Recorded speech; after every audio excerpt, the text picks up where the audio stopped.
Picture the moment when daylight dies over Giza. The sun, ancient and indifferent, bleeds crimson across limestone giants that have watched the same ritual for millennia beyond counting. As shadows lengthen and the temperature drops, something extraordinary happens. The desert begins to breathe.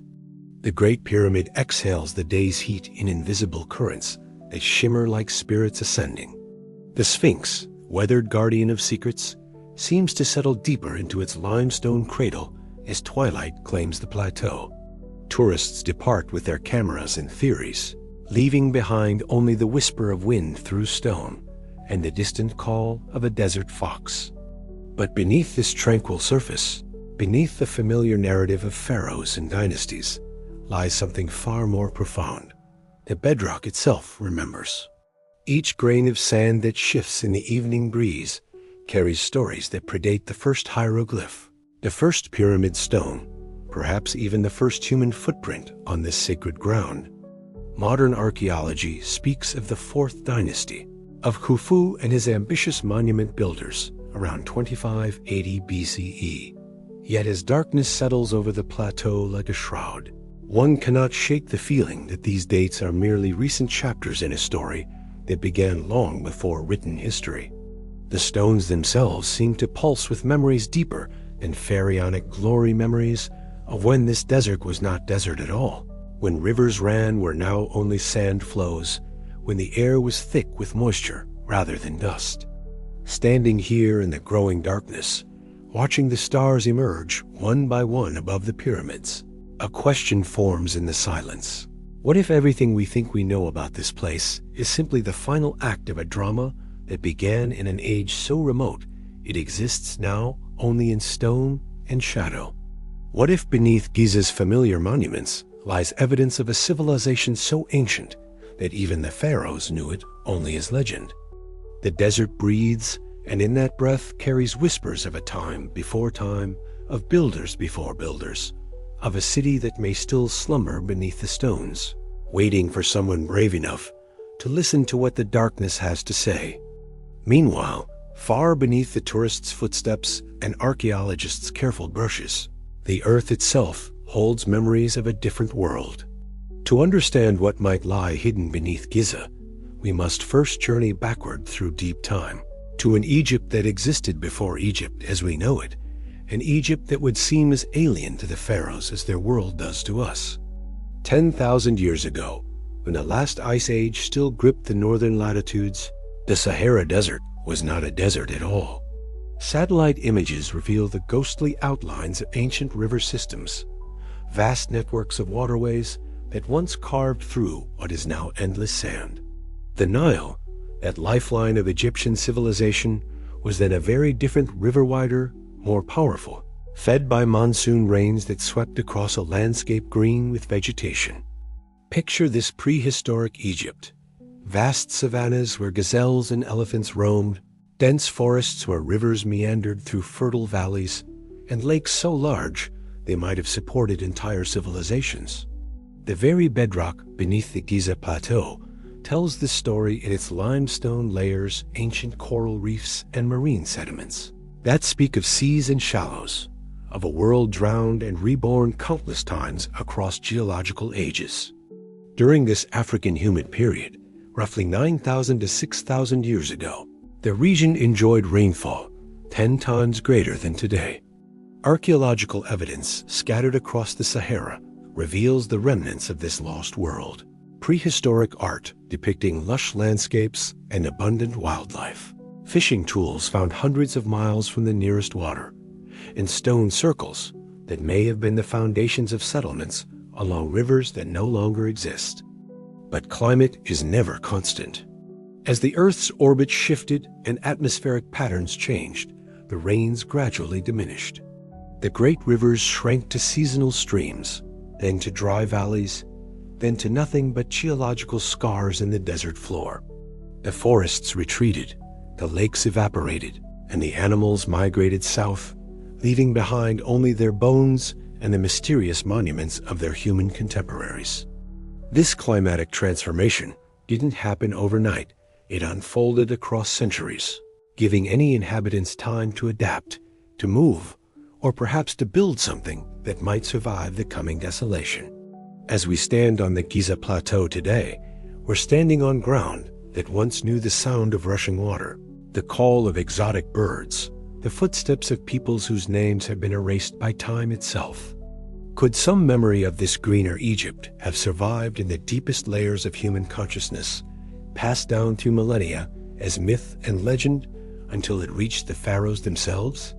And if so, what monuments might those earlier peoples have left behind, buried now beneath sand and stone, waiting to reveal a chapter of human history we never knew existed? As dawn breaks over the Sphinx, its weathered features catch the light in a way that reveals more than any photograph could capture. Here, carved deep into the limestone walls of the Sphinx enclosure, are grooves that tell a story no textbook dares to fully embrace, the story of water.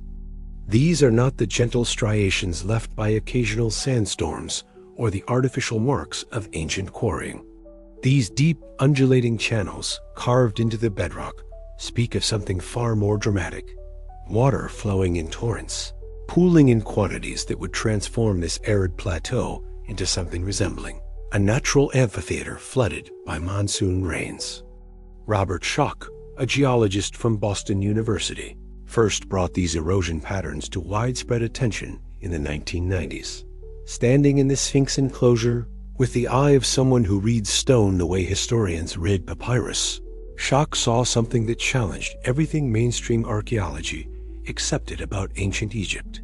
The weathering patterns on the walls, especially on the western wall, where the original bedrock is most exposed, show clear evidence of precipitation-induced erosion. This type of weathering occurs when rainwater flows over stone surfaces for extended periods, creating the characteristic wave-like patterns visible today. But here lies the profound mystery. According to conventional chronology, the Sphinx was carved around 2500 BCE, well after the Sahara had become the arid desert we know today. For thousands of years before and after that date, rainfall in this region has been minimal, certainly insufficient, to create the deep erosion channels that scar the enclosure walls. The implications are staggering.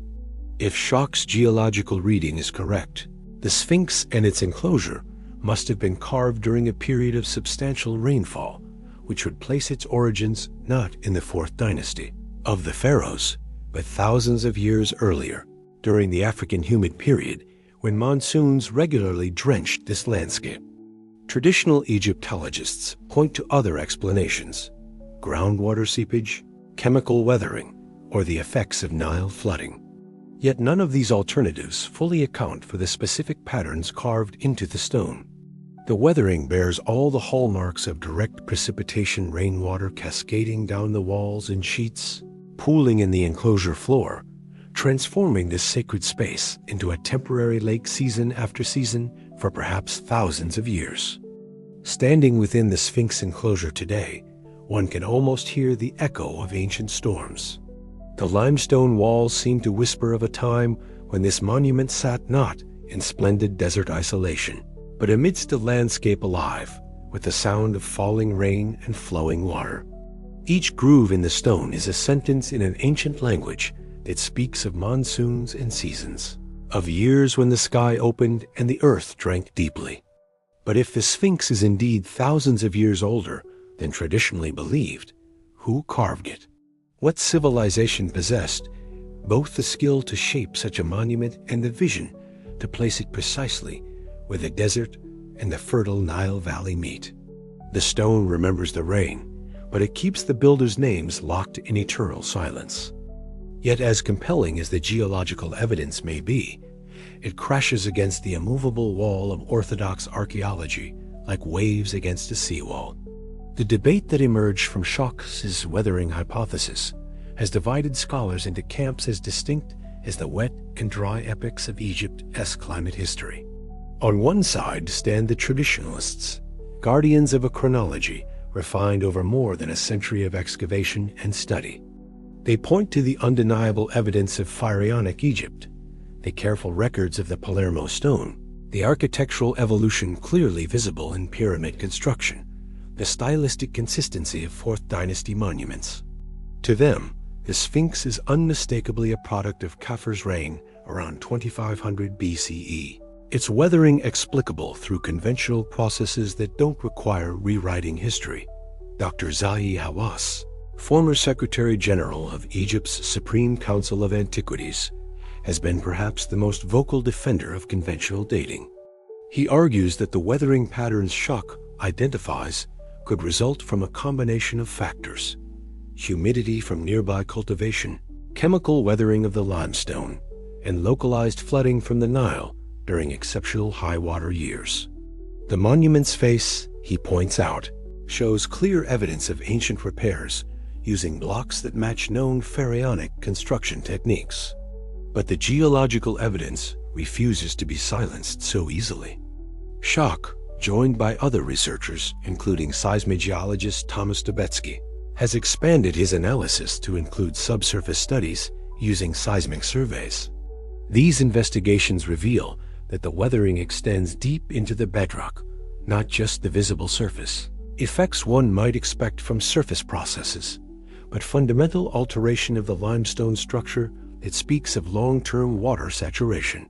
The controversy deepened when researchers began examining other monuments on the Giza Plateau. The pyramids themselves, built of limestone blocks quarried from the same geological formations, show markedly different weathering patterns more consistent with the arid conditions that have prevailed for the past 4,000 years. This disparity suggests a significant time gap between the carving of the Sphinx enclosure and the construction of the pyramids, even though conventional archaeology places them within centuries of each other. Perhaps most intriguingly, ancient Egyptian texts themselves provide no clear account of the Sphinx's construction. Unlike the pyramids, which are documented in contemporary records and workers' graffiti, the Sphinx appears in Egyptian literature as something already ancient. The dream stele erected by Thutmose IV around 1400 BCE describes the monument as buried in sand and already a mysterious relic requiring divine intervention to interpret.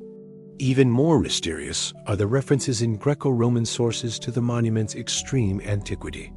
Pliny the Elder wrote that the Sphinx was already considered ancient by the Egyptians of his day, while temple inscriptions from the New Kingdom refer to it as existing since the time of the followers of Horus, a phrase that pushes its origins back to Egypt as mythological prehistory.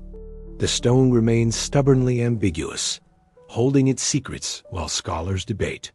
Each new study seems to deepen rather than resolve the mystery, leaving us with a monument that exists simultaneously in multiple timelines: the geological time of deep history, the archaeological time of pharaonic civilization, and the mythological time of Egypt's own legends about its immeasurable past. Centuries after Napoleon scholars first documented the monuments of Giza, archaeologists continue to uncover oddities that refuse to fit neatly into our understanding of this place. Among the most intriguing of these discoveries was made not through careful excavation, but by accident, the kind of serendipitous find that reminds us how much remains hidden beneath our feet.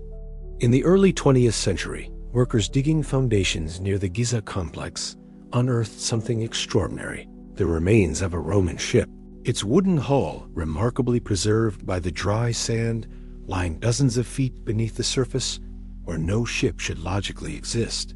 The vessel appeared to date from the early centuries CE, a time when the Nile's course ran closer to the plateau than it does today, suggesting that what is now desert was once navigable waterway. This discovery raises profound questions about the landscape's history.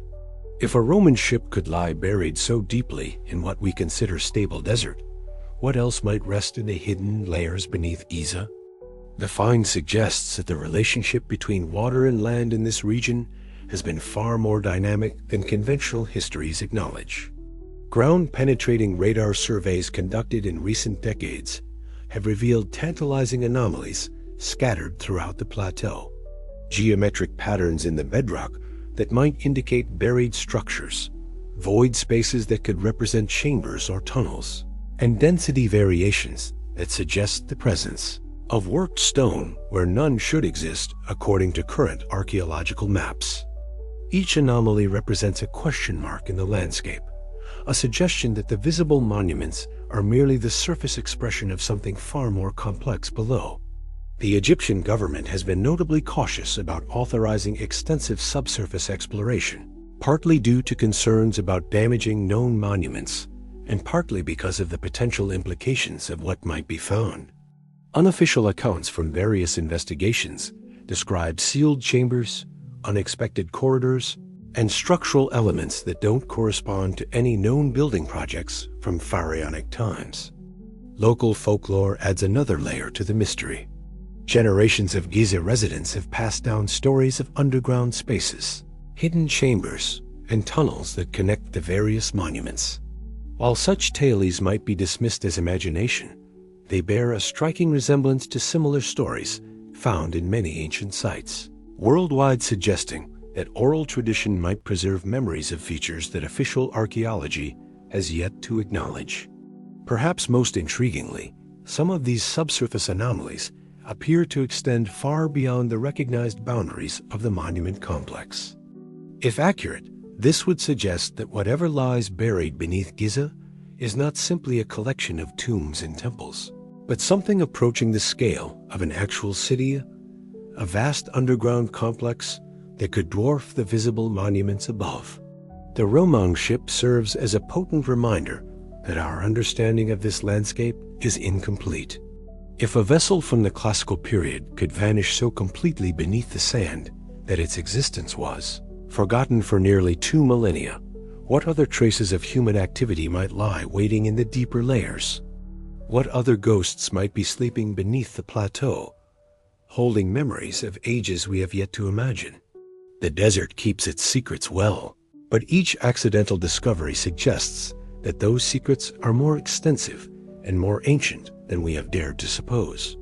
In the hours before dawn, when the plateau lies shrouded in darkness and the familiar sounds of modern life fade to silence, it becomes easier to imagine the nameless architects who might have first shaped this landscape. These phantom builders left no hieroglyphic records, no royal cartouches, no detailed accounts of their methods or motivations. They exist now only as possibilities whispered by the stones themselves. Consider the magnitude of what confronts us at Giza. Monuments aligned with celestial precision, massive blocks fitted together with tolerances that challenge modern engineering, and an overall design that speaks of sophisticated mathematical and astronomical knowledge. Yet, if the geological evidence for extreme antiquity is correct, this mastery predates the rise of any known civilization capable of such achievements. Who were these lost builders? The archaeological record offers only tantalizing fragments. Scattered across Egypt and the broader Near East are traces of complex cultures that flourished during the African humid period, peoples who carved elaborate astronomical circles in the Sahara, who developed sophisticated ceramic traditions, and who left behind art depicting technologies and practices that seem remarkably advanced for their supposed place in human development. The Nabta Playa stone circle, discovered in Egypt's western desert, provides a glimpse of the intellectual sophistication these early peoples might have possessed. Dating to around 6000 BCE, this prehistoric monument demonstrates complex astronomical knowledge, with stones arranged to track the summer solstice and major stellar alignments. If communities of this period could create such precise celestial calendars, what other achievements might they have accomplished at sites like Giza, where the geological foundation was more suitable for monumental construction? Imagine these early architects working in an age before written language had developed, or at least before any writing system we can recognize. Their plans would have been held in memory, passed down through generations of master builders who carried in their minds a complete vision of monuments that might take centuries to complete. This kind of cultural continuity requires not just technical skill, but profound social stability and spiritual dedication across spans of time that dwarf the rise and fall of historical dynasties. Their tools would have been simpler than those available to later Egyptian craftsmen, Yet the precision of their work suggests techniques that modern archaeology struggles to explain. Without iron implements or advanced machinery, they somehow achieve tolerances measured in fractions of inches across blocks weighing dozens of tons. This implies not just skill, but a completely different approach to working with stone, perhaps methods based on principles we have forgotten or never discovered. Most mysteriously, these builders appear to have worked without the driving force that motivated later monument construction, the desire for historical immortality. Pharaonic monuments bear the unmistakable mark of ego names carved in stone, detailed accounts of royal achievements, elaborate preparations for personal afterlife. The hypothetical earlier monuments at Giza carry no such signatures. If they exist, they were built by people who sought to create something enduring but anonymous, monuments whose purpose transcended individual glory. Perhaps they built for reasons we can barely comprehend, to mark sacred sites, to serve as instruments for astronomical observation, or to fulfill purposes so remote from our modern understanding that we lack the conceptual framework even to recognize them. They remain phantoms in the archaeological record, visible only in the wake of their possible achievements, builders whose names are lost, but whose vision might still stand before us in stone, waiting for recognition across the vast gulf of forgotten time. As morning light gradually illuminates the massive blocks that form the base of the Great Pyramid, it reveals details that have puzzled engineers and archaeologists for generations. These are not the rough-hewn stones one might expect from a primitive civilization learning to work with rock. Instead, they display a precision that speaks of techniques refined across centuries, perhaps millennia, of accumulated knowledge. Run your hand along the joints between these foundation blocks, where gaps exist at all, and you'll find tolerances so tight that a razor blade can barely slip between them. This precision extends across blocks weighing 15 tons or more, some cut from granite quarried 500 miles away at Aswan. The logistics alone boggle the mind. How does a civilization transport and position such massive stones with millimeter accuracy, using only the tools that conventional archaeology attributes to the Old Kingdom? The conventional explanation points to copper chisels, wooden levers, rope, and unlimited human labor. Experimental archaeology has demonstrated that teams of workers using such tools can indeed quarry, transport, and position large stone blocks. Yet when researchers attempt to recreate the specific techniques evident at Giza, significant gaps emerge between what these simple tools should produce and what actually exists in the monuments. Consider the granite blocks in the King's Chamber of the Great Pyramid. These massive monoliths, some weighing up to 80 tons, were somehow maneuvered through the pyramid's interior, passages, and positioned with such precision that their surfaces are flat to within fractions of an inch. The sawing marks visible on their surfaces suggest cutting techniques that push the boundaries of what copper tools should be able to achieve, even with the aid of abrasive sand. More puzzling still are the circular holes drilled into some granite blocks, perfectly round with spiral ridges that indicate a feed rate far exceeding what manual drilling should produce. These holes show evidence of cutting pressure that would require industrial-grade diamond-tipped tools, yet they appear on stones worked thousands of years before such technology officially existed. Christopher Dunn, a machinist and engineer who has studied these marks extensively, argues that they represent evidence of lost technologies, far more sophisticated than conventional history acknowledges. His analysis of core samples extracted from these drill holes reveals spiral grooves with feed rates that would challenge modern equipment, suggesting either techniques we have forgotten or technologies that mainstream archaeology refuses to consider. But perhaps the mystery lies not in lost high technology, but in forgotten wisdom about working with stone. Master craftsmen in many traditional cultures develop intuitive understanding of their materials that allows them to achieve results that seem impossible to outsiders. Japanese woodworkers create joints of extraordinary precision using techniques passed down through generations. Incan stonemasons fitted massive blocks with such perfection that their walls still stand despite centuries of earthquakes. Could the builders of early Giza have possessed similar mastery techniques, refined across generations of working with the specific limestone and granite of this region? Methods that allowed them to read the stone's brain, to understand its stresses and weaknesses, to shape it with efficiency that looks like high technology to modern eyes, but was actually the culmination of millennia of accumulated knowledge. These forgotten hands worked with purpose and precision that transcended the simple desire to pile stone upon stone. They created monuments that were simultaneously functional structures and precise instruments, buildings that were also machines for purposes we are only beginning to glimpse. Their techniques remain lost, but their enduring stone continues to whisper secrets across the centuries, challenging us to expand our understanding, not just of ancient capabilities, but of the relationship between human consciousness and the raw materials of the earth.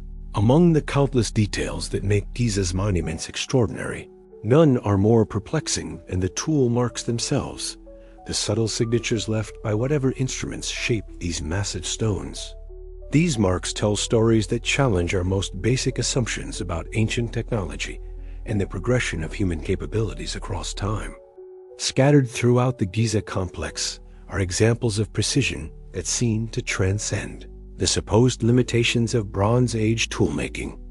Granite surfaces bear the distinctive parallel striations of saw cuts, with spacing and depth that suggest blades of remarkable rigidity and sharpness.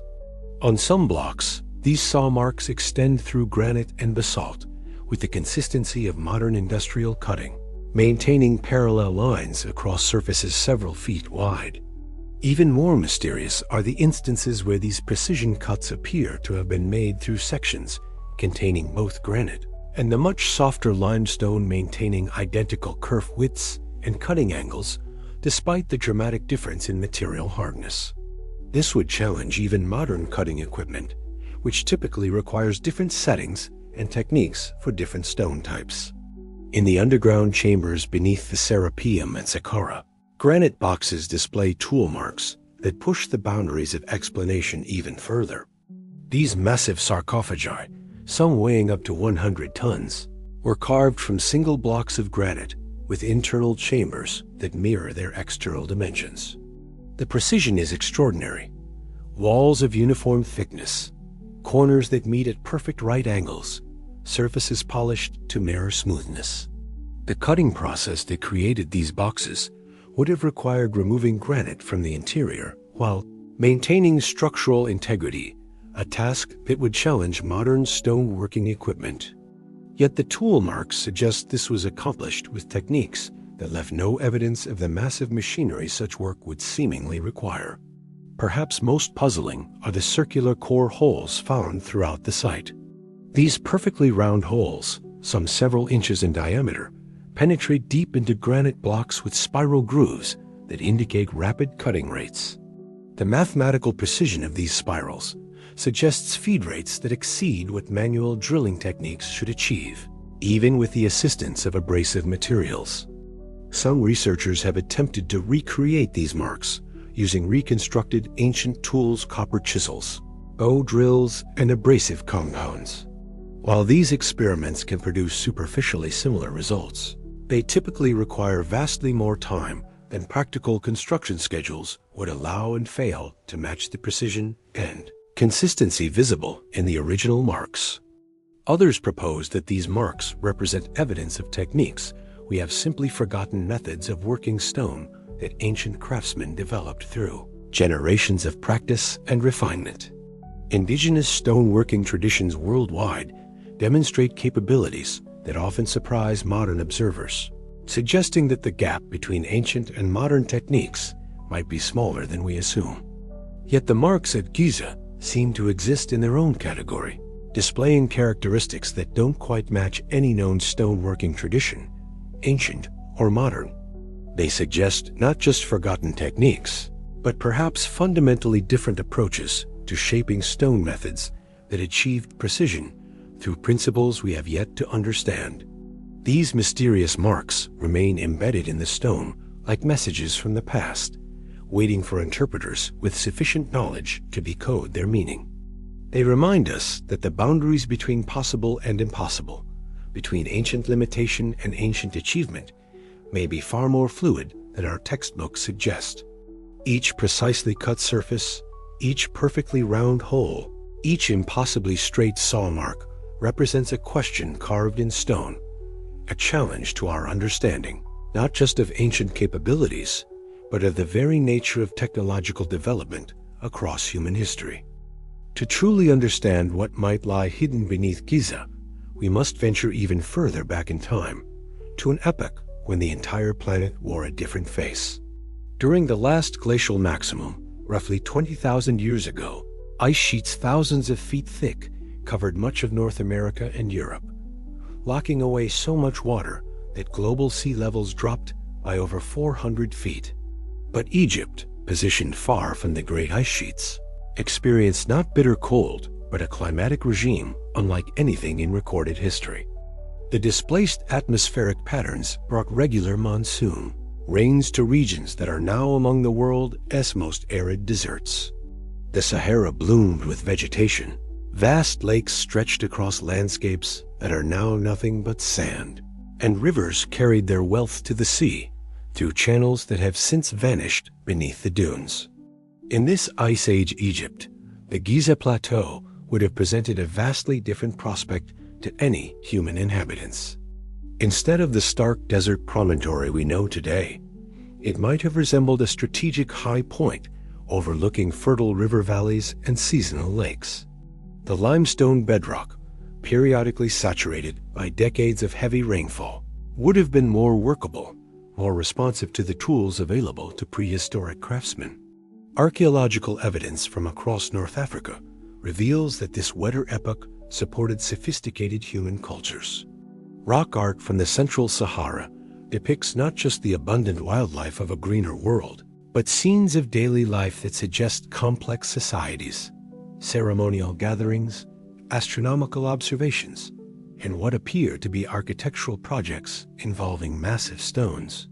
The Göbekli Tepe complex in modern Turkey, dating to roughly 11,000 years ago, demonstrates that humans of this period were capable of monumental architecture requiring sophisticated planning and execution.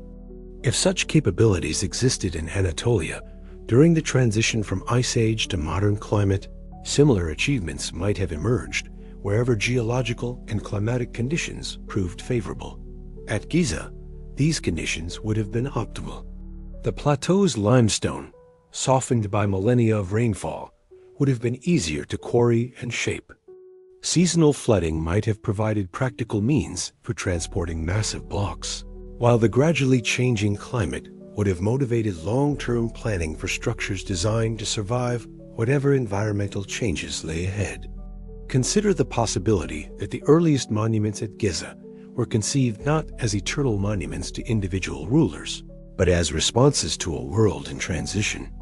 Perhaps their builders recognized that the climate was shifting, that the abundant rains were becoming less reliable, that their green world was slowly transforming into something harsher and less forgiving. This perspective casts the monuments in a different light, not as expressions of royal ego, but as attempts to preserve something essential from a dying world. Perhaps they encoded astronomical knowledge in stone because they understood that their civilization might not survive in its current form. Perhaps they built with such precision because they intended these structures to outlast not just dynasties, but entire epochs of climate change. As the Ice Age ended and the rains gradually diminished, any such civilization would have faced choices that echoed across millennia. Some might have migrated toward the still reliable Nile, carrying with them memories and techniques that would eventually influence the historical cultures we recognize as Egyptian. Others might have chosen to remain, adapting to increasingly arid conditions while maintaining whatever structures they had created during the wetter epoch. The transformation from Ice Age abundance to desert austerity didn't happen overnight. It unfolded across centuries and millennia, giving human societies time to adapt, to plan, and perhaps to leave messages for future generations who who would inherit a very different world. Beneath the familiar monuments of pharaonic Egypt, the bedrock itself remembers these deeper cycles of change, preserving in stone the evidence of worlds we are only beginning to recognize. As the great ice sheets began their retreat around 15,000 years ago, they released forces that would reshape not just coastlines, but the entire trajectory of human civilization. The melting ice didn't flow gently back to the oceans. It came in catastrophic pulses, massive floods that could raise global sea levels by dozens of feet in mere centuries, sometimes in mere decades. Meltwater Pulse 1A, occurring around 14,600 years ago, saw sea levels rise by 65 feet in less than 500 years. Meltwater Pulse 1B followed around 11,400 years ago with another rapid rise. These were not gradual changes that communities could adapt to over generations. They were geological catastrophes that would have erased entire civilizations from the map, leaving only their highest monuments as evidence they had ever existed. The flood myths found in virtually every human culture may preserve folk memories of these catastrophic events. From the biblical deluge to the Mesopotamian epic of Gilgamesh, from Hindu Puranas to Native American traditions, the story remains remarkably consistent. A world-destroying flood survivors who preserve essential knowledge and the eventual emergence of new civilizations on higher ground. Egypt's own traditions speak of such primordial catastrophes. The Turin King list refers to the followers of Horus, who ruled before the historical pharaohs, while temple inscriptions describe epochs when the land was covered by the waters of Nun, the primordial ocean. These may be more than mythological metaphors. They could be cultural memories of actual geological events that transformed the landscape in prehistoric times. Consider the implications for any advanced civilization that might have flourished during the Ice Age. Coastal cities would have been completely submerged as sea levels rose. River valley settlements would have been scoured away by the catastrophic floods that accompanied rapid glacial melting. Only the highest ground would have offered sanctuary places like the Giza Plateau, which rises more than 200 feet above the current level of the Nile. Recent underwater archaeology has revealed how much human history might be hidden beneath the waves. Cities like Pavlopetri in Greece and Atlikcham off the Israeli coast demonstrate that sophisticated settlements once existed on lands now drowned beneath the Mediterranean. These discoveries represent only what has been found in relatively shallow, accessible waters. Vast areas of the ancient coastline remain unexplored in deeper waters. The implications extend far beyond Egypt. If advanced civilizations existed during the Ice Age, their remains would now lie beneath hundreds of feet of water on continental shelves worldwide. Their libraries would be dissolved, their monuments buried under marine sediments, their very existence erased, except for whatever they might have built on the highest available ground. This perspective transforms our understanding of sites like Giza. Rather than representing the beginning of monumental architecture, they might represent the survivors, the remnants of traditions that once flourished across a much wider geographic area. The precision and sophistication evident in the monuments might reflect not experimental early technology, but the concentrated knowledge of traditions forced to preserve their most essential wisdom in the few locations that remained above the rising waters. Ancient texts describe the survivors of such catastrophes as carrying with them the seeds of civilization, astronomical knowledge, architectural techniques, spiritual wisdom that would eventually give rise to the great cultures of recorded history. The monuments at Giza, if they indeed date to this remote epoch, might represent exactly such preservation sites, repositories of ancient knowledge built high enough and strong enough to survive the great drowning that marked the end of the Ice Age world. The stones remember the flood, even if we have forgotten.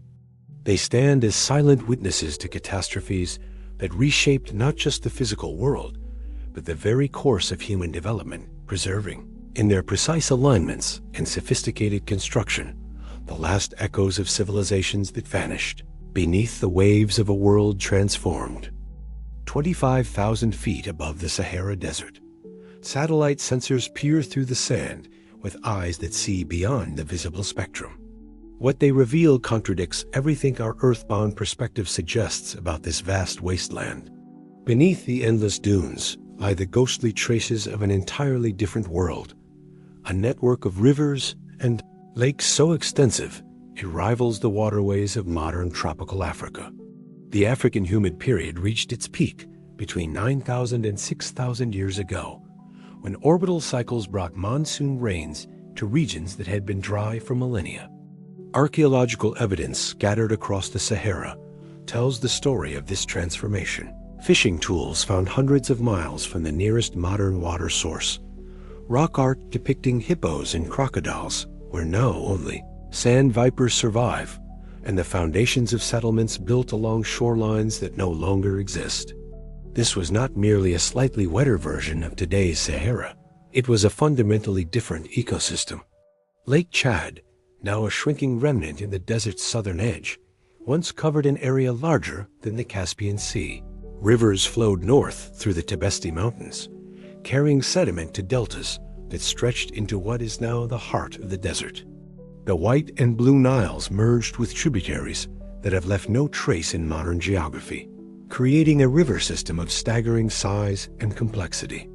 At Tassili Nasr in modern Algeria, rock galleries preserve perhaps the most vivid record of this vanished world. Painted on cliff faces that now overlook barren wilderness are scenes of abundant life. Herds of cattle and antelope, boats navigating broad rivers, fishing scenes, complete with nets and harpoons, and human figures engaged in activities that speak of settled, prosperous communities.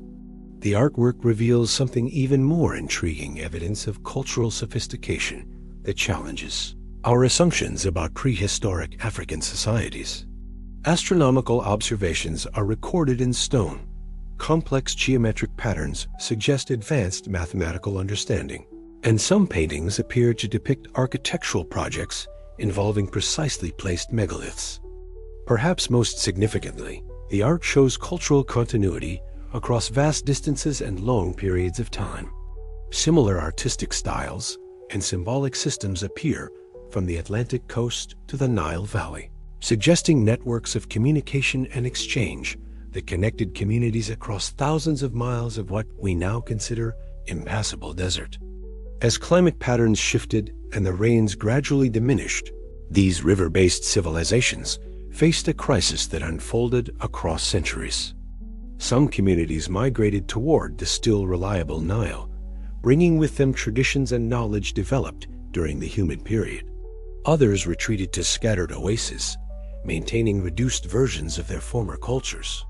Still others may have chosen to remain in place, adapting their architecture and technology to preserve what they could of their achievements as their world dried around them.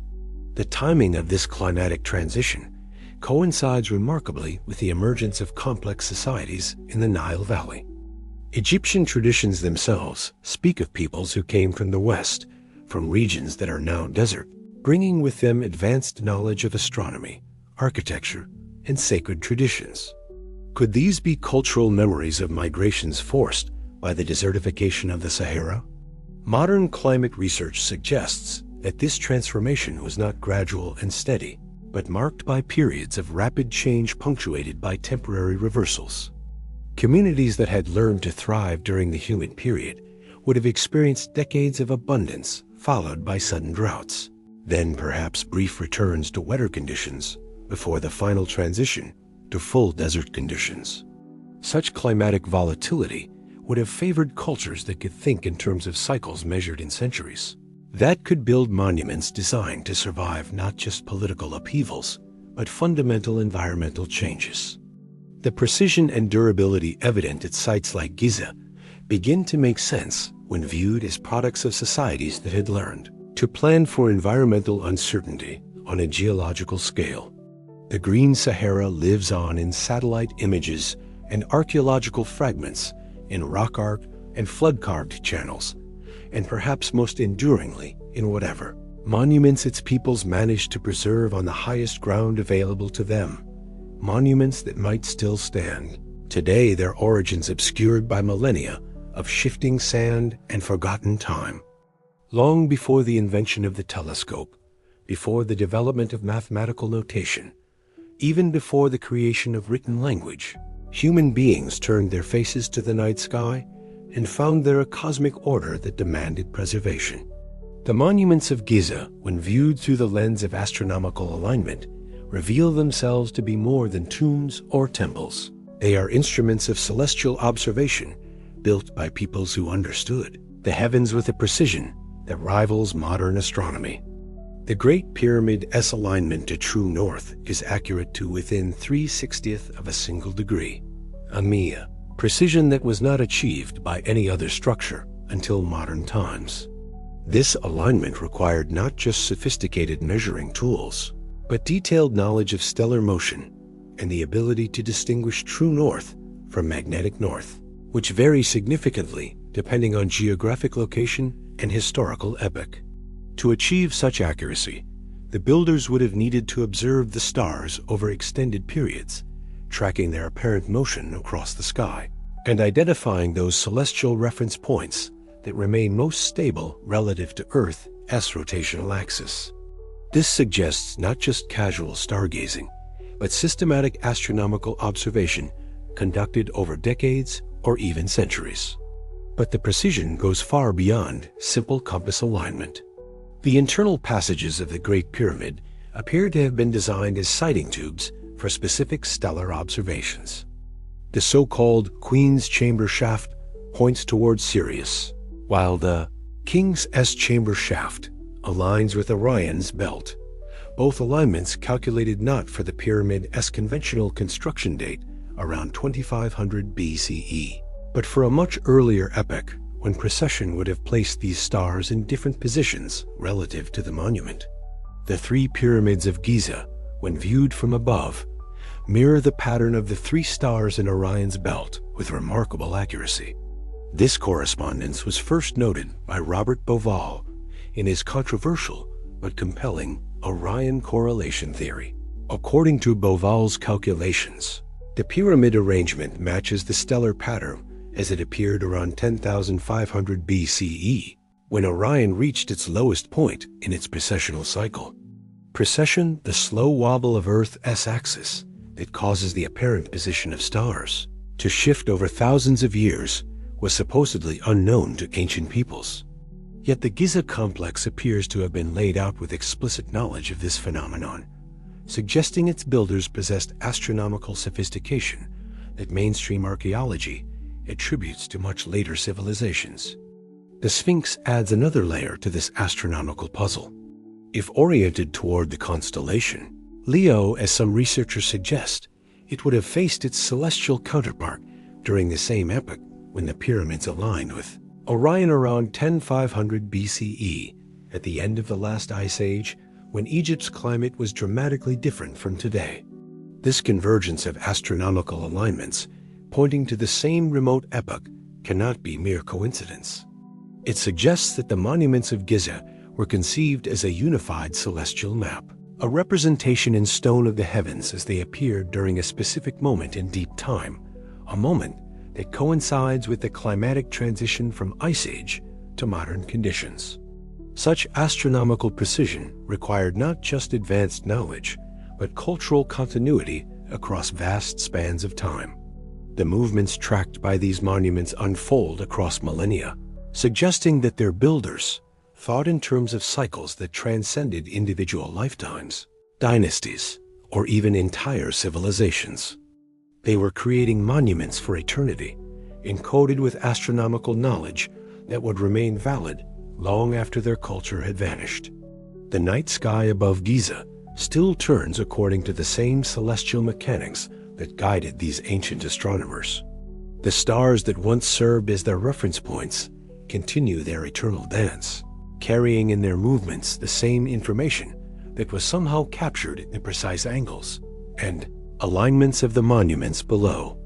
The astronomers of stone created timepieces that measure not hours or years, but epochs, instruments that connect the human enterprise of building with the cosmic rhythms that govern the universe itself.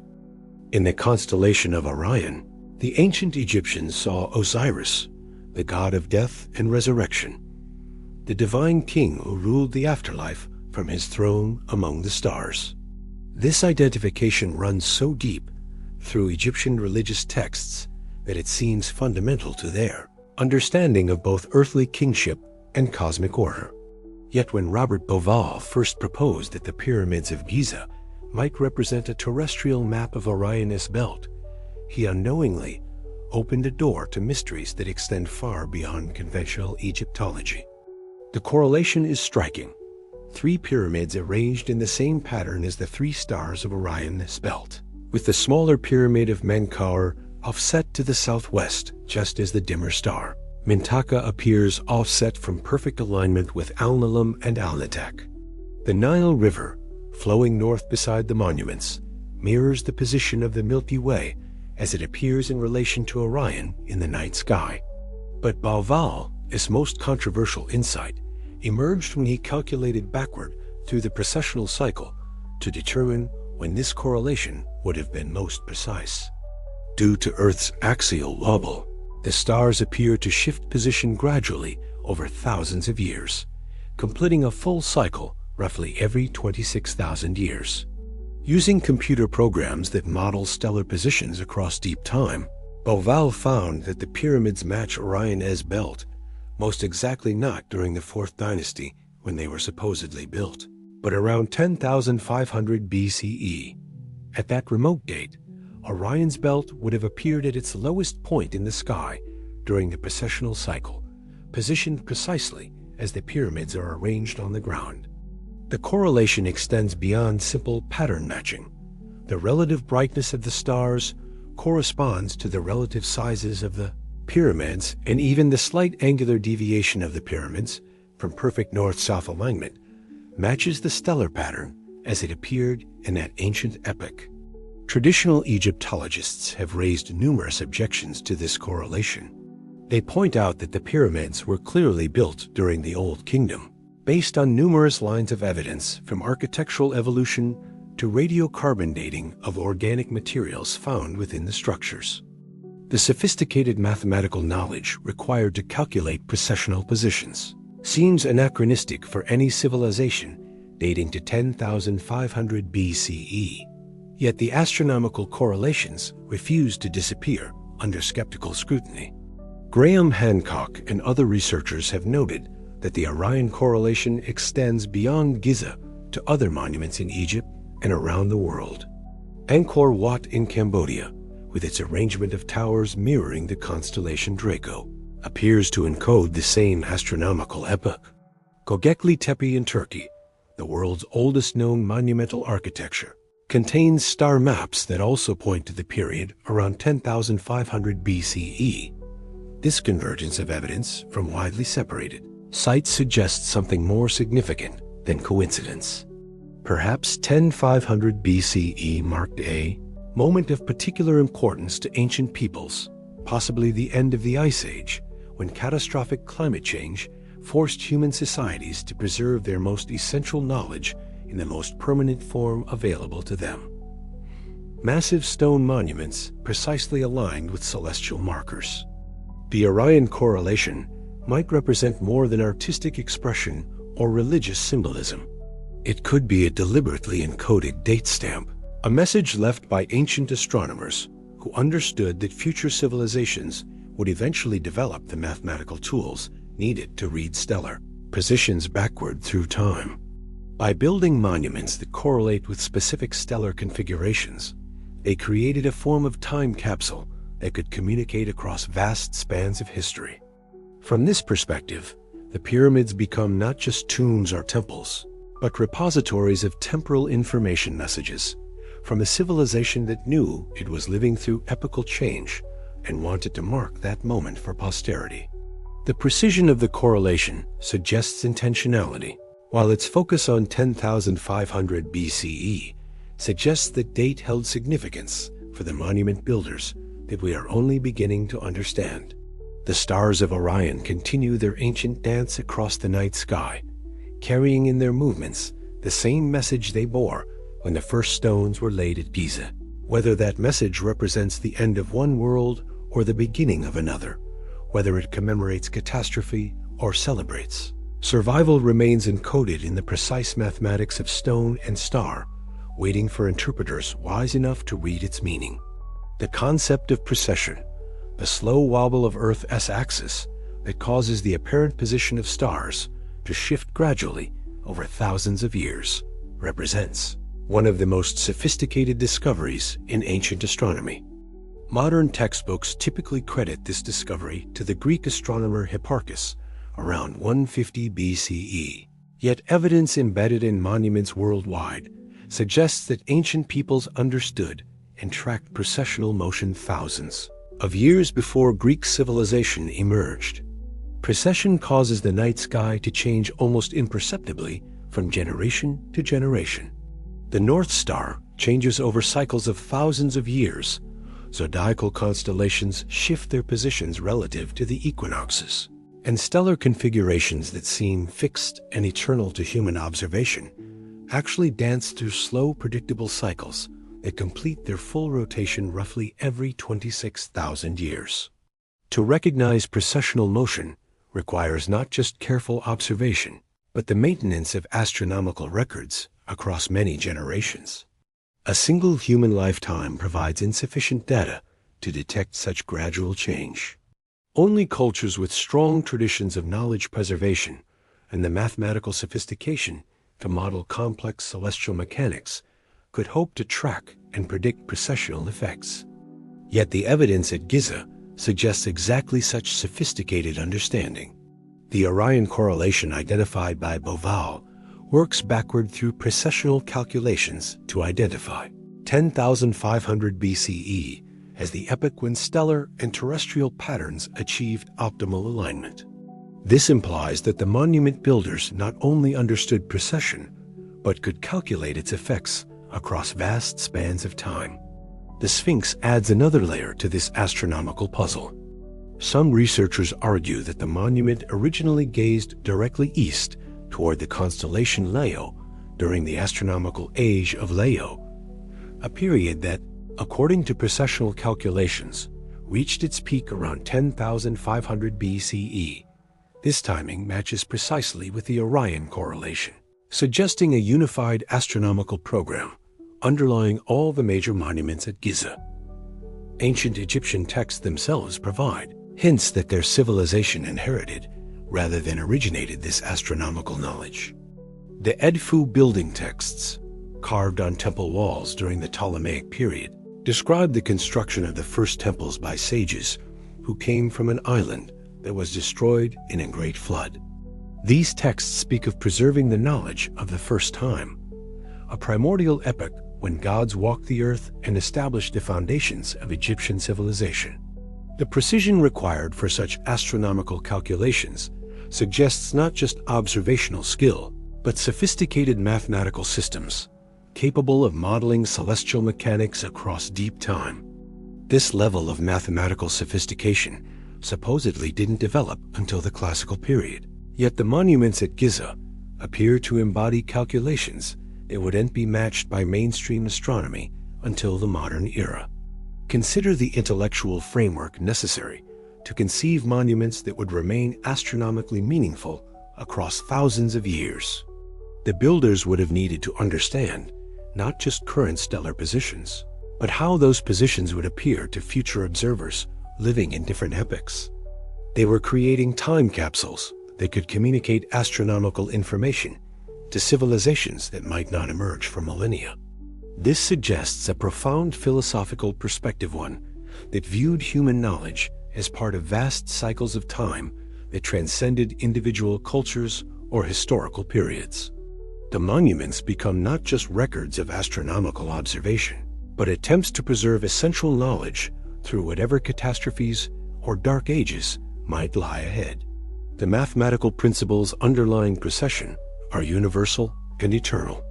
The same celestial mechanics that governed stellar motion in 10,500 BCE continues to operate today, making it possible for modern astronomers to verify ancient calculations with extraordinary precision. If the monuments at Giza indeed encode precessional knowledge from such a remote epoch, They represent one of humanity's most remarkable intellectual achievements, a successful attempt to send information across more than 12,000 years of human history. The sky remains the same vast library it was to those ancient astronomers. The stars continue their slow processional dance, carrying in their movements the same information that was somehow captured in the precise angles and alignments of monuments built when the world was young.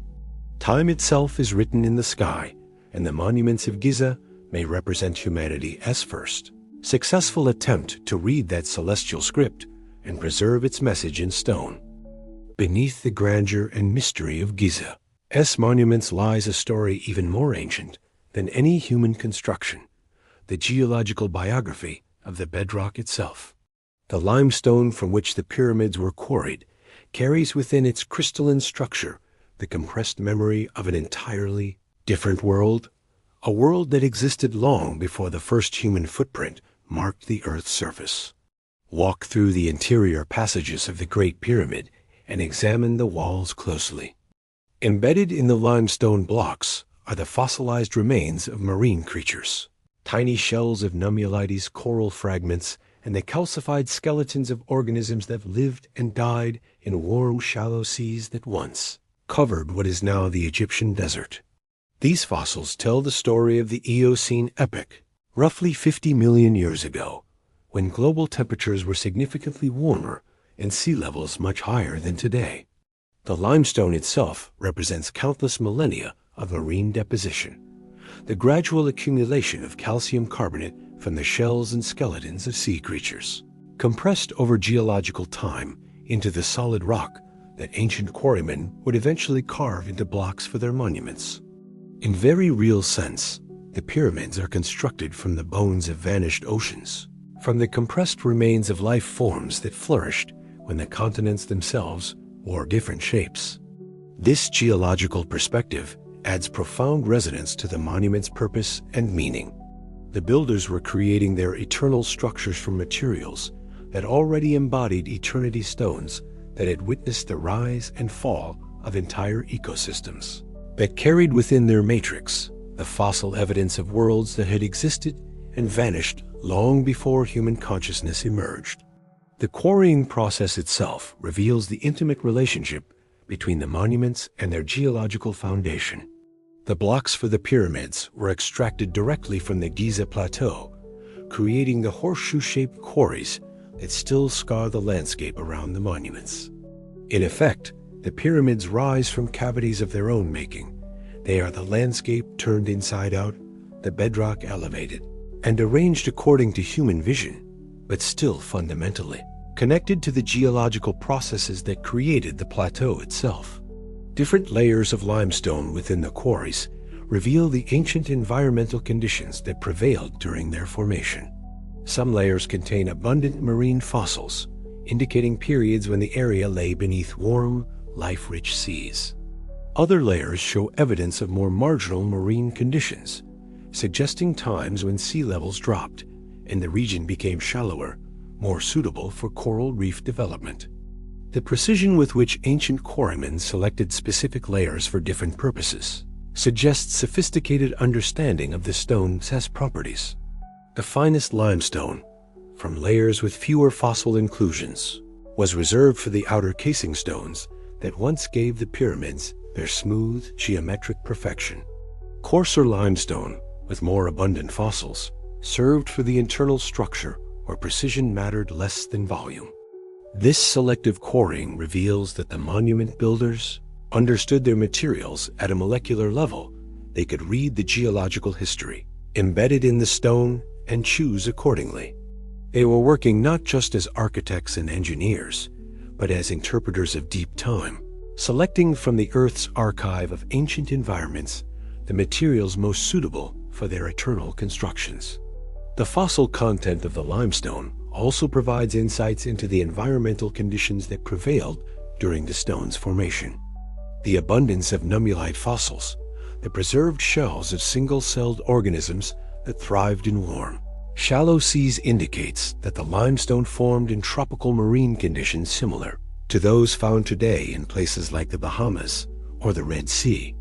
From this perspective, the pyramids represent a kind of temporal compression structures built by relatively recent human civilizations from materials that encode the memory of worlds that existed tens of millions of years ago. They stand as monuments not just to human achievement, but to the vast cycles of geological time that created the very materials from which human ambition could construct its most enduring expressions. The fossil city of Giza exists on multiple temporal levels simultaneously. The human history measured in thousands of years, the archaeological mysteries stretching back to the end of the Ice Age, and the geological deep time preserved in every block of limestone, a timeline that extends back through the entire Cenozoic era to ages when the very idea of human consciousness was still unimaginable futures locked within the possibilities of biological evolution. Beneath the Mediterranean Sea, where ancient coastlines now lie drowned beneath hundreds of feet of water, marine archaeologists had discovered evidence of sophisticated civilizations that flourished before the Great Melt. The cities of Heracleion and Thonis, submerged off Egypt's northern coast, reveal levels of urban planning and monumental architecture that challenge our assumptions about prehistoric capabilities. These underwater ruins demonstrate how much human history has been literally swept away by rising seas. Heracleion, once Egypt's most important port city, vanished so completely beneath the waves that its existence became mythical until underwater excavations confirmed the ancient accounts. Massive temple complexes, precisely carved statues, and evidence of international trade networks all lay preserved beneath marine sediments for over a millennium. The implications extend far beyond these specific discoveries. If sophisticated cities could be completely erased from the historical record by sea level changes, how many other centers of ancient civilization might lie hidden beneath coastal waters worldwide? The continental shelves that now lie submerged beneath 300 to 400 feet of water once supported rivers, forests, and the human communities that depended on them. During the last ice age, when vast quantities of water were locked in continental glaciers, these submerged lands were prime real estate, fertile river valleys, coastal plains, and strategic locations where fresh water met the sea. As the ice sheets melted and seas rose, entire landscapes vanished, taking with them whatever human achievements they might have supported. Recent sonar mapping of the seafloor off Egypt's coast has revealed extensive evidence of submerged river channels, ancient tributaries of the Nile, that once carried fresh water across lands now far beneath the Mediterranean. These drowned river systems suggest that the relationship between land and water in this region has been far more dynamic than conventional histories acknowledge. Some of these submerged channels show clear evidence of human modification, artificial straightening, constructed embankments, and what appear to be the foundations of bridges or water control structures. If confirmed, such discoveries would push evidence of sophisticated hydraulic engineering back thousands of years before such techniques are supposed to have developed. The timing of these submergences correlates closely with the geological evidence for rapid climate change at the end of the Ice Age. Meltwater pulse events, catastrophic releases of glacial meltwater, could raise global sea levels by dozens of feet in mere centuries. Any coastal civilizations existing during these periods would have faced extinction-level challenges that only the most adaptable or far-sighted could have survived. Egyptian mythology preserves memories that might relate to these drowned worlds. The concept of a first time described in ancient texts speaks of a primordial epoch when divine beings established the foundations of Egyptian civilization after emerging from primordial waters. These stories might represent cultural memories of actual migrations forced by rising seas refugees from drowned lands who brought their knowledge and traditions to higher ground along the Nile Valley. The Edfu building texts, inscribed on temple walls during the Ptolemaic period, but claiming to preserve much older traditions, describe sages who came from an island that was destroyed by flood. These texts speak of efforts to preserve and rebuild sacred knowledge in new locations, creating temples that would maintain the traditions of the drowned homeland. Archaeological evidence from the Nile Delta itself suggests that this region has experienced significant changes in sea level and river configuration within historical times. Ancient ports that once served pharaonic Egypt now lie far inland, while others have been submerged beneath the Mediterranean. The delta, formed by millennia of Nile sediment deposition, continues to change shape as sea levels rise and human activities alter the river's flow patterns. Perhaps most significantly, a pattern of submergence and preservation visible in Egypt. Drowned cities might provide a model for understanding similar processes worldwide. If sophisticated urban centers could vanish completely beneath rising seas while leaving only their highest monuments visible, the same pattern might explain the distribution of megalithic sites across the globe, the remnants of once extensive civilizations that lost their urban centers to flooding while preserving their most important ceremonial sites on the highest available ground. The echoes of these flooded worlds persist not just in underwater ruins, but in the mythologies and religious traditions that speak of divine knowledge emerging from primordial waters. The monuments that survive above sea level might represent not the beginnings of civilization, but its carefully preserved remnants, the conscious efforts of ancient peoples to maintain essential knowledge through catastrophic environmental change. The most sophisticated marine archaeological surveys employ sound waves that penetrate deep beneath the seafloor, revealing not just what lies on the bottom, but what lies buried within layers of marine sediment. These sonar investigations off Egypt's coast have unveiled a landscape that tells stories of human habitation extending far beyond the reach of conventional archaeology. Miles offshore, where the continental shelf drops toward the deep Mediterranean basin, sonar images reveal geometric patterns too regular to be natural formations. Rectangular foundations, linear arrangements of stones, and what appear to be terrace structures lie beneath sediment layers that accumulated over thousands of years. The patterns suggest urban planning on a scale that would have required substantial populations and sophisticated organizational systems. Some of these underwater anomalies align with ancient river channels that once carried fresh water far beyond the current coastline. During periods of lower sea level, these rivers would have supported extensive settlements along their banks, communities that could have developed complex cultures over thousands of years before being forced to abandon their homeland as waters rose. The sediment cores extracted from these areas tell the story of environmental change through layers of different materials.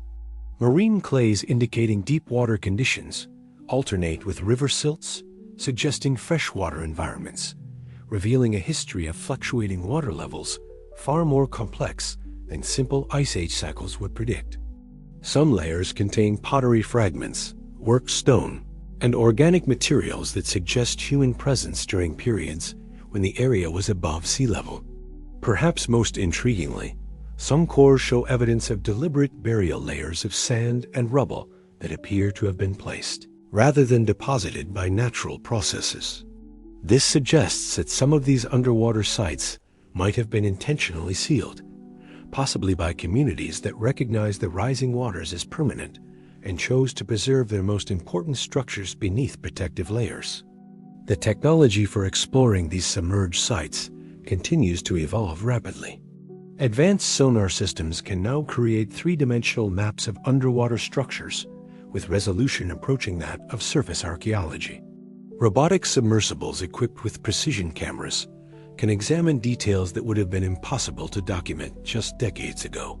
Yet the deeper implications of these discoveries extend beyond archaeology into the realm of cultural memory and historical consciousness.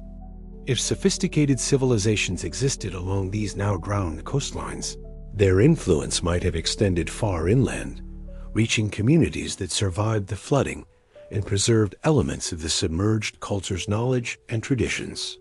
The ancient Egyptian concept of the island of the egg, a primordial landform from which the first temple emerged, might preserve memories of actual islands that once existed off the coast but were submerged by rising seas. Similarly, traditions about divine beings emerging from water might represent cultural memories of refugees who arrived by sea, carrying with them the preserved knowledge of their drowned homelands. Modern climate research suggests that sea level changes during the transition from Ice Age to modern conditions were neither gradual nor uniform. Regional variations in ocean currents, atmospheric patterns, and geological processes created complex patterns of submergence that unfolded differently in different areas. Some regions experienced rapid flooding, while others saw more gradual changes that would have allowed for planned evacuation and knowledge preservation.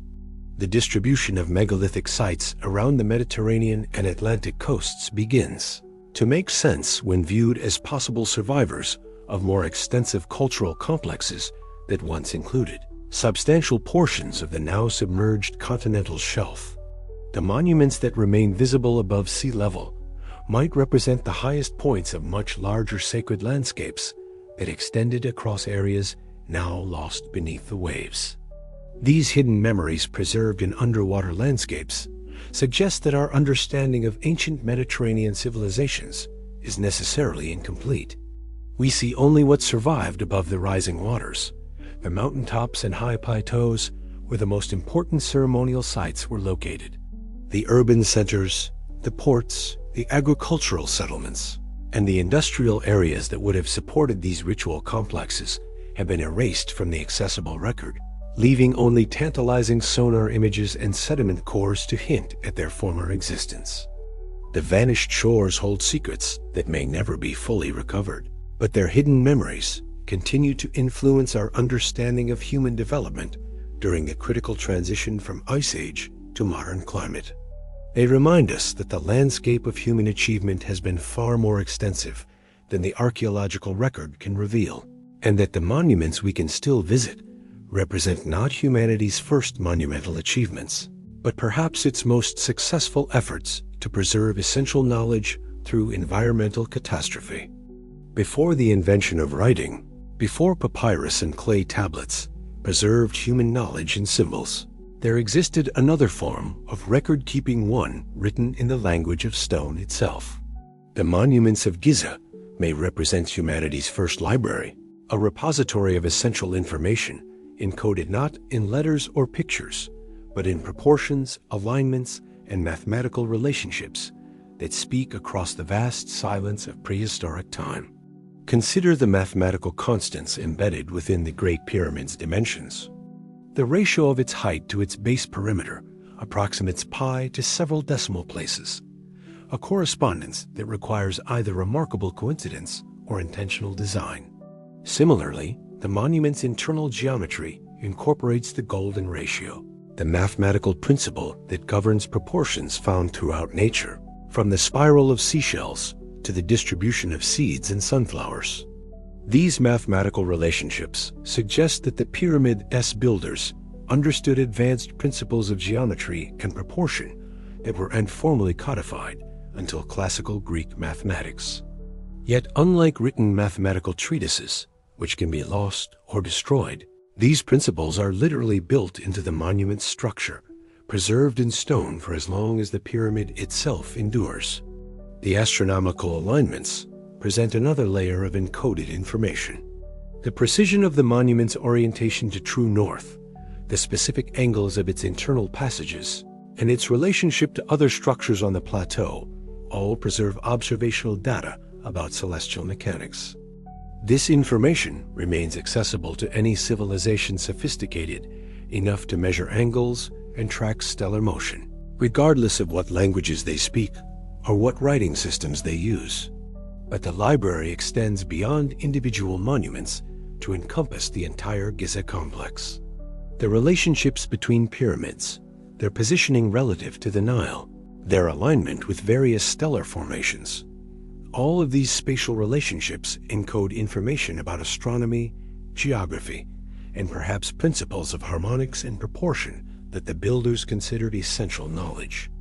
This approach to information storage offers advantages that written records cannot match. Stone libraries are virtually indestructible compared to papyrus or parchment. They require no maintenance, no copying to preserve their information across generations, no translation as languages evolve. The mathematical relationships embedded in their structure remain constant regardless of cultural changes. That might make written texts incomprehensible. The concept gains additional significance when viewed against the backdrop of environmental catastrophe that marked the end of the Ice Age. Communities facing fundamental climate change, the transformation of green landscapes into desert, the flooding of coastal settlements, the collapse of established ways of life, would have needed methods of preserving essential knowledge that could survive whatever upheavals lay ahead. Written records require not just literacy, but cultural continuity to maintain the systems needed to produce, copy, and interpret texts.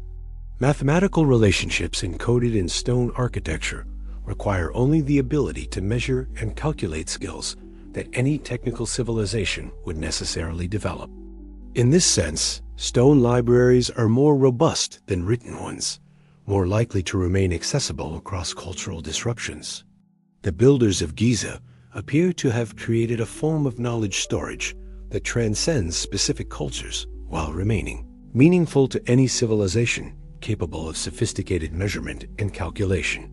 They encoded information in the universal languages of mathematics and astronomy, creating records that could speak to future peoples, regardless of what languages they spoke or what writing systems they employed.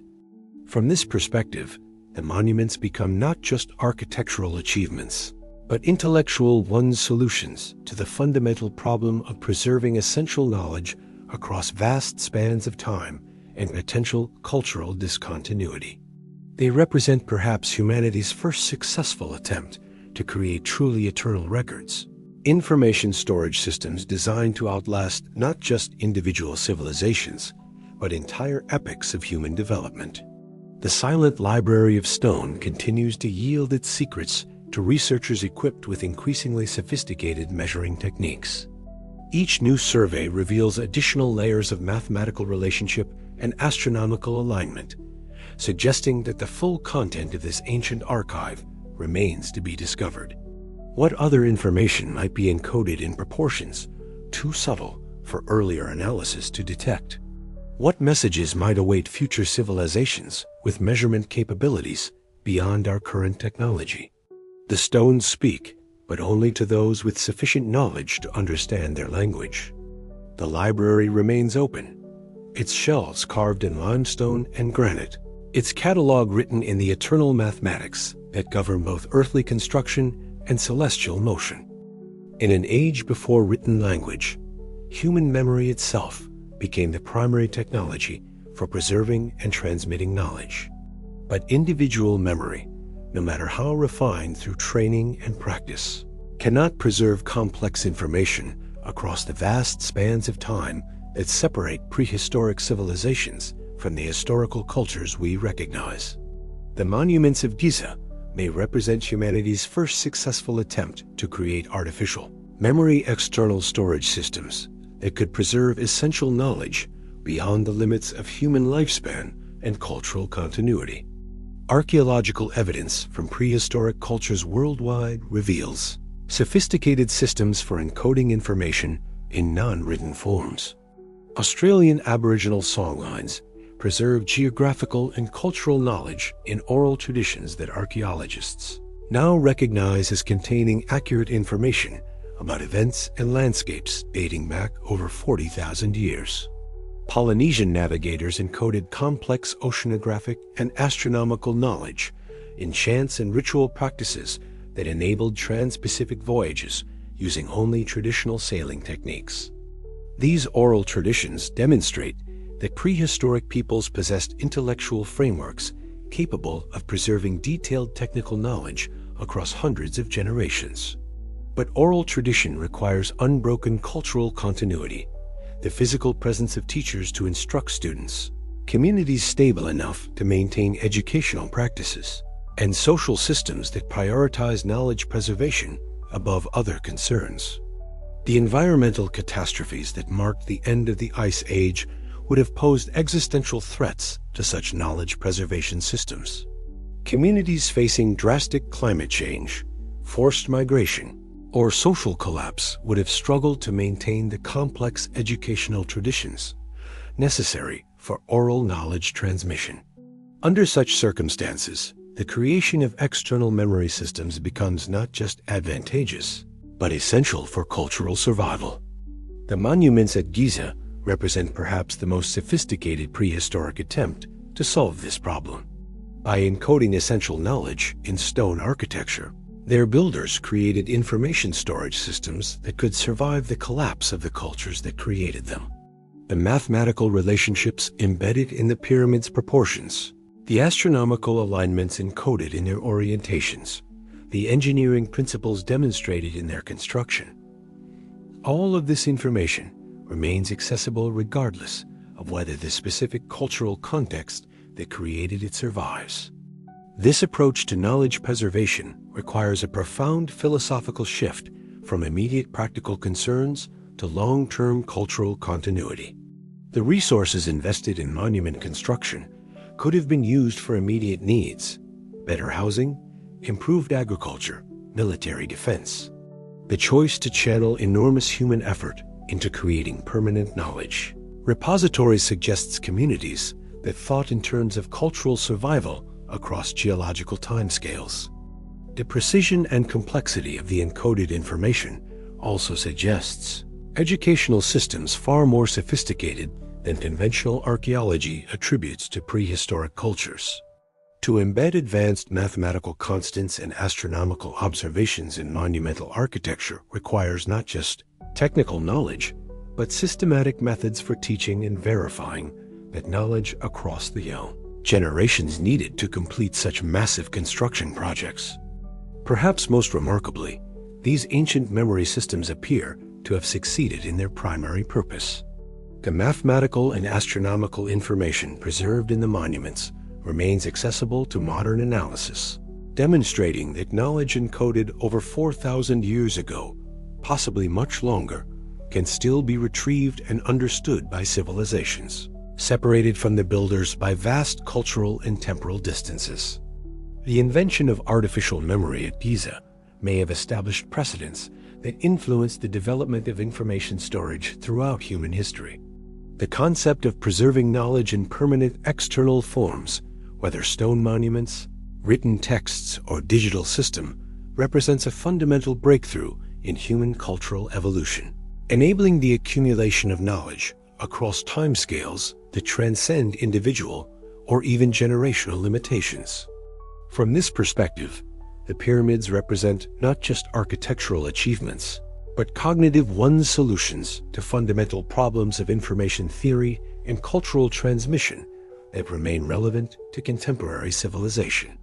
They demonstrate that the challenge of preserving essential knowledge across catastrophic change is not new, and that sophisticated solutions to this challenge emerged much earlier in human development than conventional timelines acknowledge.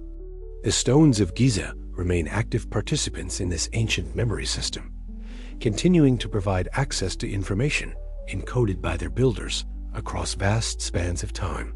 They remind us that memory itself can be invented, that knowledge can outlive the cultures that create it, and that the greatest monuments may be those that serve not just as memorials to the past, but as messages to the future.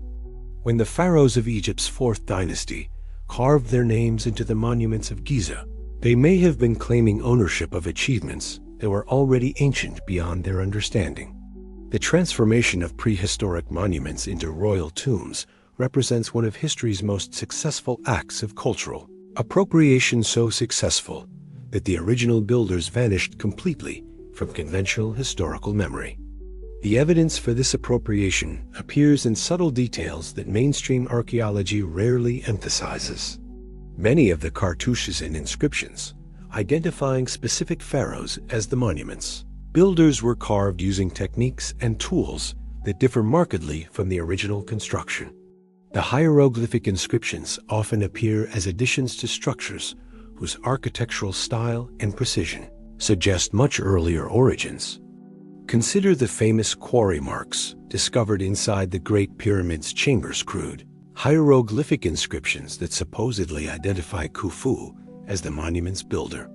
These marks were found in spaces that were sealed when the pyramid was completed, suggesting they date to the construction period. Yet their style and execution contrast sharply with the precision evident in the monument's architecture, raising questions about whether they represent original construction records or later additions. Similar patterns appear throughout the Giza complex. The granite sarcophagus in the king's chamber, with its precision-cut surfaces and perfect internal geometry, shows no clear stylistic relationship to 4th Dynasty craftsmanship. The Sphinx's head, which Egyptologists attribute to Khafre, appears disproportionately small relative to the body, suggesting it may be a later recarving of an original form that differed significantly from the current appearance. The historical context supports this interpretation. Egypt's 4th Dynasty pharaohs ruled during a period of unprecedented monument construction, achieving architectural and engineering feats that were never equaled by their successors. This pattern suggests they inherited, rather than developed, the techniques evident at Giza, that they came to power in a society where advanced construction capabilities already existed, but were concentrated in the hands of specialized groups whose origins lay outside the emerging pharaonic system. Ancient Egyptian texts themselves hint at this possibility. The Palermo stone and other king lists refer to long periods of rule by followers of Horus, who preceded the historical pharaohs but remain otherwise mysterious.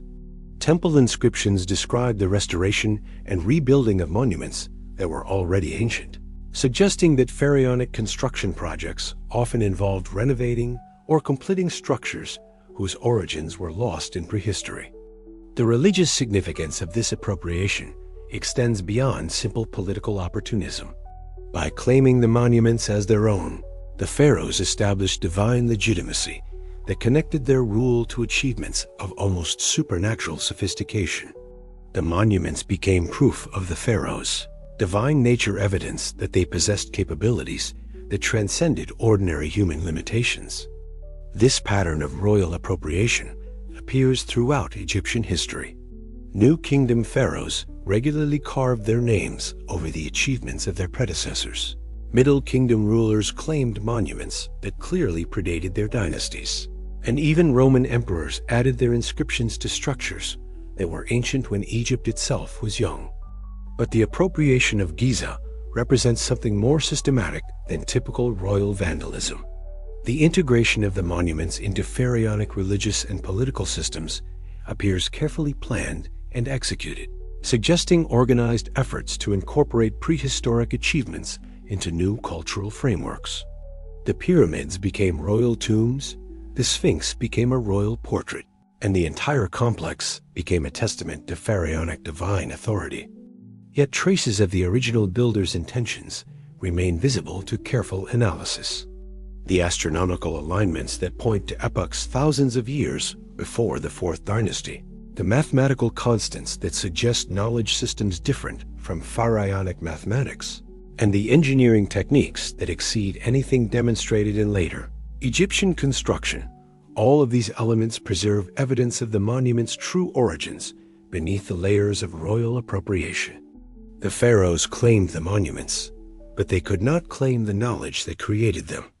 That knowledge remains embedded in the stones themselves, speaking across millennia to anyone capable of reading the mathematical and astronomical languages in which it was originally encoded.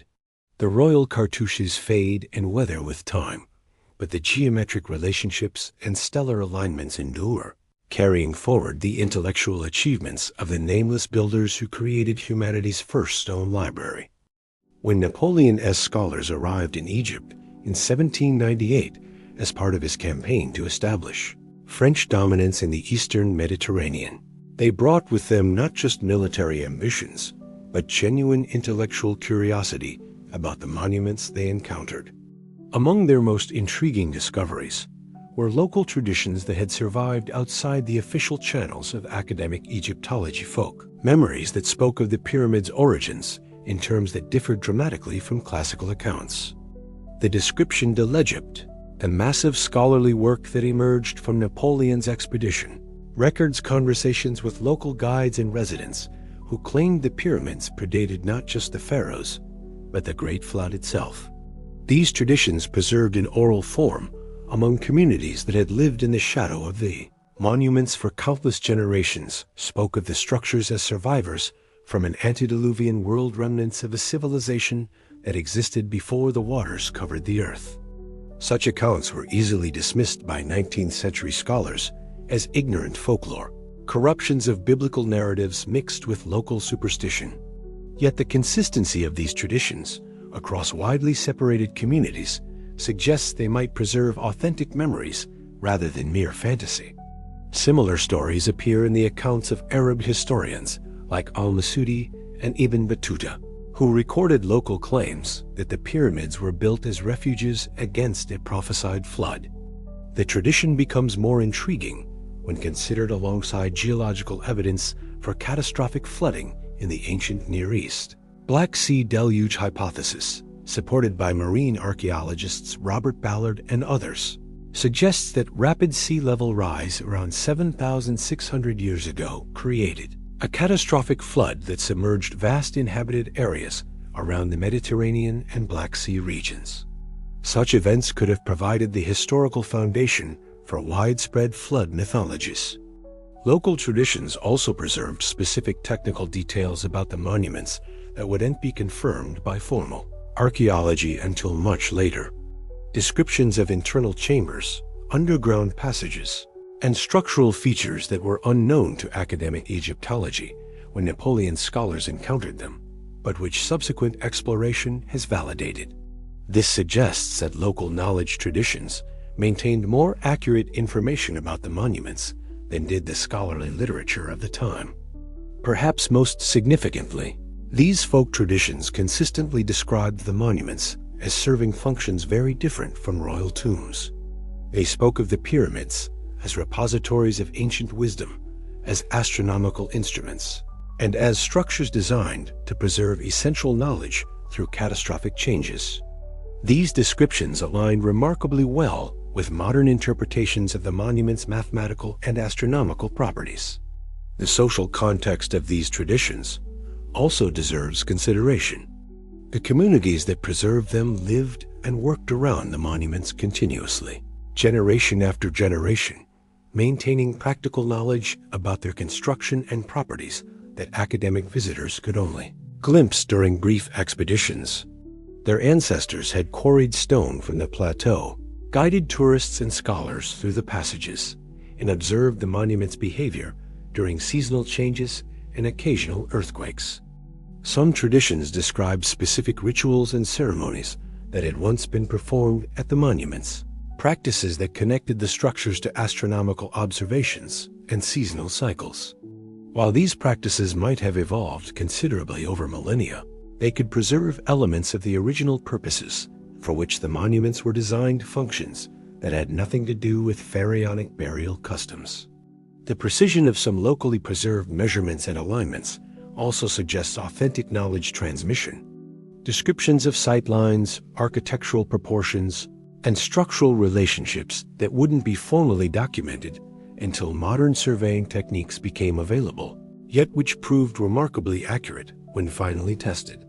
This precision implies that the knowledge being transmitted wasn't simply oral storytelling, but technical information passed down through communities with practical involvement in the monument's maintenance and use.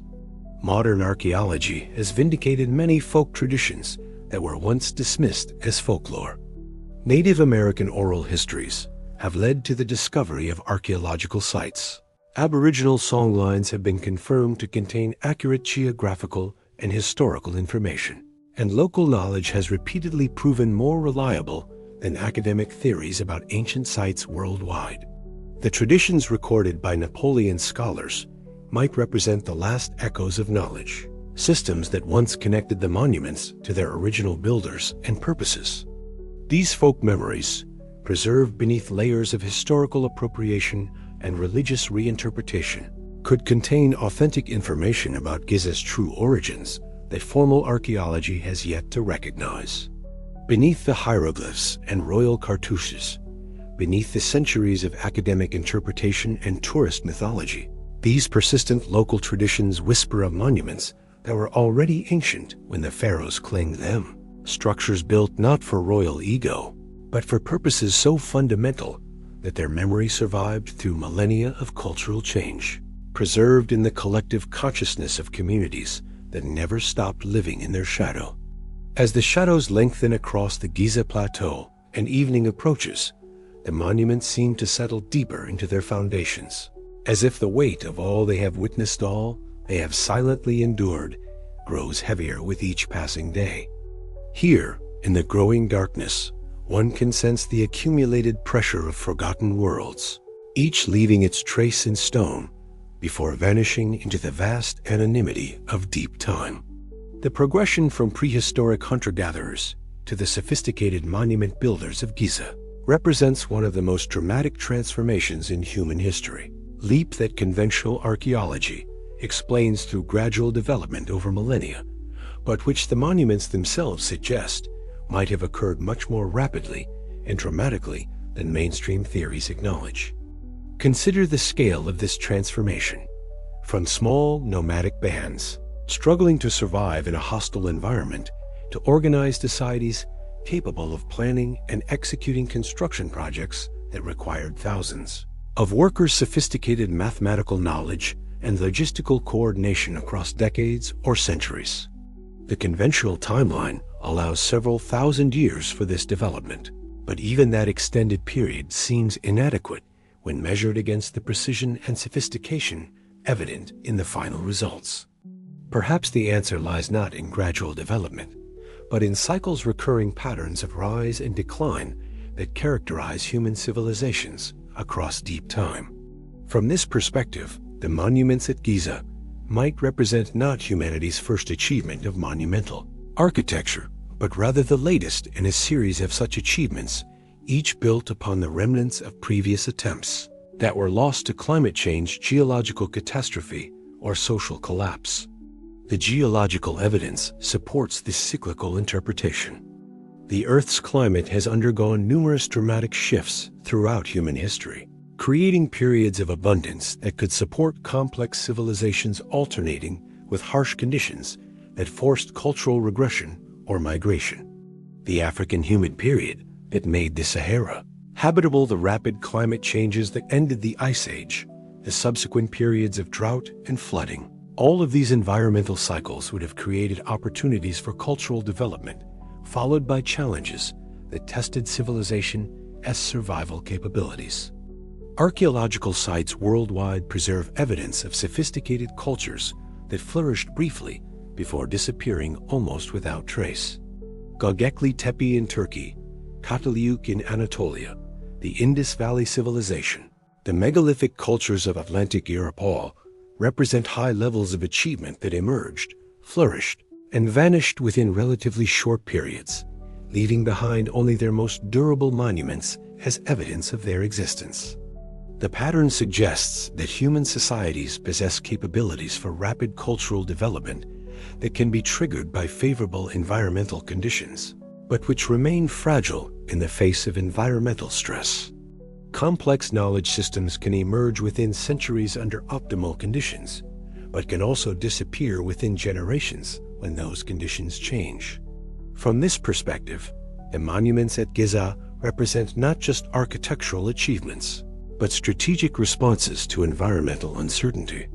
Their builders might have recognized that their favorable circumstances were temporary, that the climate patterns supporting their civilization were inherently unstable, and that their greatest achievements needed to be preserved in forms that could survive whatever changes lay ahead. The precision and durability of the construction begins to make sense when viewed as conscious preparation for civilizational collapse. The astronomical alignments preserve essential calendar information. The mathematical constants encode fundamental knowledge about geometry and proportion, and the massive scale ensures that the structures will survive geological timescales far exceeding any conceivable political or social continuity. This interpretation transforms our understanding of the monuments. builders from ambitious pharaohs seeking personal immortality to far-sighted cultural preservationists working to maintain essential human knowledge through anticipated dark ages. They were creating not just memorials to their own achievements, but repositories that could serve as seeds for future civilizations that might emerge from whatever catastrophes lay ahead. The weight of forgotten worlds presses down upon the plateau, not just as geological history preserved in limestone and granite, but as cultural history, the accumulated achievements of civilizations that rose and fell before the historical record began, each leaving traces that the next wave of cultural development could build upon. The monuments endure, not because their builders conquered time, but because they understood the cyclical nature of human achievement and decline, and created structures capable of preserving essential knowledge through the inevitable transitions between worlds of abundance and worlds of scarcity, between ages of achievement and ages of forgetting. In the gathering darkness, the pyramids seemed to pulse with the weight of all these vanished possibilities. All these forgotten worlds that once flourished where now only desert wind moves among the stones. They stand as witnesses not just to the achievements of their builders, but to the eternal human struggle to create something enduring in the face of temporal limitation monuments that carry forward the dreams and knowledge of civilizations whose names have been erased by time itself. And so we return, as the stars emerge one by one above the ancient plateau, to the possibility that has haunted this exploration from its beginning, the possibility that what we see at Giza represents not the totality of what was built here, but merely its visible summit. In the deepening darkness, with the familiar monuments silhouetted against the night sky, it becomes easier to imagine what might lie waiting in the layers below. The evidence has accumulated like sediment through these chapters, geological traces of a different climate, astronomical alignments, pointing to remote epochs construction techniques that suggest forgotten knowledge and local traditions that speak of the monuments as survivors from an antediluvian world. Each piece of evidence, considered alone, might be dismissed as coincidence or misinterpretation, but taken together, they form a pattern that points toward conclusions both profound and unsettling. What if beneath the familiar pyramids and Sphinx, beneath the quarries and temples and causeway pavements, lies another layer of construction entirely? What if the Giza we know represents not the original achievement of its builders, but their adaptation of something far older, a complex that extends deep into the bedrock, comprising chambers and passages and architectural elements that have never been fully mapped or understood? The ground-penetrating radar surveys that have detected anomalies throughout the plateau, the seismic studies that reveal void spaces where solid stone should exist, the accounts of sealed chambers and unexpected corridors. All of these hints suggest that the subsurface reality of Giza might dwarf the visible monuments above. They point toward the possibility of an underground city, a vast complex of interconnected spaces that could represent the true achievement of the plateau's original builders. Imagine descending through levels that preserve the architectural history of the site, the familiar pharaonic chambers giving way to older sections carved with different techniques, using different mathematical principles, oriented according to astronomical alignments that predate the pyramids above. Deeper still, passages that follow the natural geology of the plateau, working with rather than against the limestone's grain, leading to chambers that might have served purposes we can no longer comprehend. This hypothetical city beneath the stones would help explain the precision and sophistication evident in the visible monuments.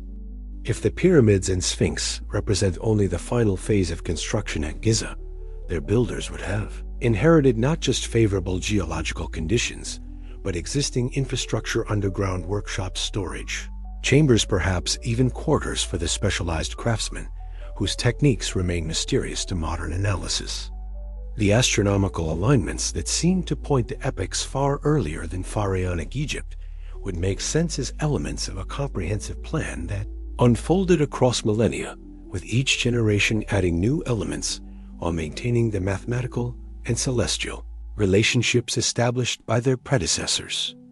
The monuments would represent not individual projects, but components of a vast multi-generational enterprise designed to preserve essential knowledge through whatever changes the future might bring. Such an interpretation would also explain the monument's integration with the plateau's natural geology. Rather than imposing artificial structures upon the landscape, the builders would have been working with a site that had been shaped by human activity for thousands of years, where the boundary between natural and artificial had long since blurred beyond recognition. The silence that surrounds this possibility, the absence of clear textual records, the gaps in archaeological documentation, the reluctance of authorities to authorize extensive subsurface exploration, begins to feel less like scholarly caution and more like unconscious recognition of implications too vast to comfortably acknowledge. For if such a city exists beneath the stones of Giza, it would revolutionize our understanding not just of ancient Egypt, but of human civilization itself. It would suggest that our species achieved levels of sophistication far earlier than conventional timelines. Acknowledge that knowledge systems we consider modern innovations actually represent rediscoveries of ancient wisdom, and that the monuments we visit as tourists are merely the visible remnants of achievements that dwarf anything in the historical record. The city beneath the stones remains hypothetical, its existence unproven and perhaps unprovable given current archaeological methods and institutional constraints. But the possibility alone transforms our relationship with the monuments above. They cease to be familiar landmarks and become instead question marks carved in stone challenges to our assumptions about human capability, about the relationship between past and present, about the very nature of civilization itself. In the silence of the desert night, with the monuments standing watch over mysteries they will never voluntarily reveal, the sands themselves seem alive with possibility. Each grain might cover evidence that would rewrite history. Each stone might conceal passages leading to chambers where the first builders left messages for generations they knew would follow long after their own world had vanished into legend.